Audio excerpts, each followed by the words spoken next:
Hello guys, in this video I'm going to show you how to set the fuel cost on the NavShip application.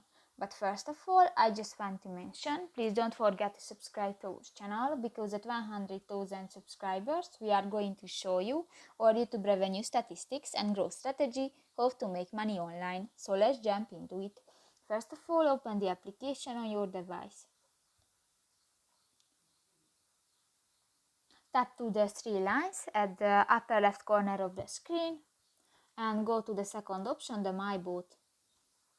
Scroll down and in the More section you can find the Fuel Cost button, the second option.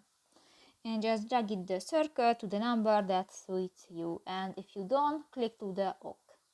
So that's pretty much it for this video, guys. See you in the next one. Bye bye.